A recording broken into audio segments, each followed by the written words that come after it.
Hi, my name's Charlie and I work here at St Peter's Church in Brockley, overseeing and running their live stream.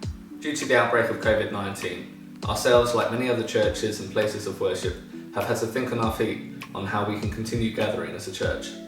Today I'm going to talk to you a little bit about how we run our live stream. Hopefully this will be of use to you and your church, both now during this time, and maybe even when we're back together, gathering as normal.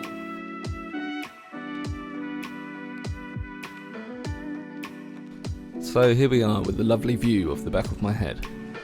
This is an in-action shot behind the scenes of our Sunday morning live stream. You can see in front of me our setup in our church office, where I can remotely control all of the elements of the stream. There are a number of different approaches that churches might take when it comes to live streaming, many of which have decided to go down an entirely pre-recorded route. For our Sunday morning service, we've tried to keep everything as live as possible when it comes to the stream. This is because we wanted to retain an in-the-moment type feel to our service, and although we run the risk of technical hitches, and sometimes just utter chaos, we believe that it retains the sense of community and family that we have here at St Peter's.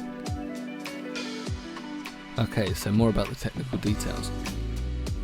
The main computer we're using is a brand new Mac Mini that we bought specifically for live streaming a few weeks ago. This is running the two main programs we use for the stream, Ecamm Live and Zoom. Ecamm Live is the software that brings all the elements together to be streamed out onto YouTube. It's a very powerful tool and has a lot of incredibly useful functions, many of which I haven't yet explored. There are 3 video sources you can choose from in Ecamm Live: camera, screen share, or video file. The 2 we use are screen share and video file. All of our live video is sent through a Zoom call. This generally will be a 3-way call between myself, the pastor, and the worship leader. The only active microphone in the Zoom call is my own, and that is solely used for me to communicate to the pastor and worship leader through an earpiece at their end. During the live stream, I can switch between the cameras of the pastor and worship leader using Zoom's pinning feature. I can choose to only view the Zoom call using the screen share function on Ecamm Live. Please note that you'll need 2 monitors in order to do this. One for Ecamm Live and one for displaying the Zoom call. I should also point out that at the moment, we're just using built-in webcams for the Zoom calls, which, although we might sacrifice some quality, it seems to be pretty reliable and stable. All of the live audio you hear on the stream is being sent to me via an online platform called Source Connect. I run this on a separate MacBook to keep CPU levels down, and I send the audio out of the headphone jack, which splits into left and right sends going into a Focusrite Scarlett 2i2, hooks up to the main Mac Mini. With Source Connect, you can have multiple users sending and receiving audio at a high quality with a relatively low latency. Both the pastor and the worship leader have Focusrite interfaces at their respective homes, and have a basic microphone set up in order to send audio at a far better quality than regular Zoom inbuilt microphone setups. One great feature of Source Connect is that I can independently control the volumes of each user, which is very helpful if, for instance, our worship leader is underscoring the speaker during a time of reflection or ministry.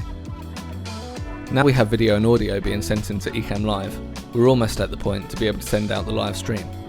There are a couple of other elements involved, one of which is that we now have our old Mac Mini exclusively running ProPresenter 7. Through the magic of Wi-Fi and NDI, we're able to overlay all of our lyrics and slides onto the live stream.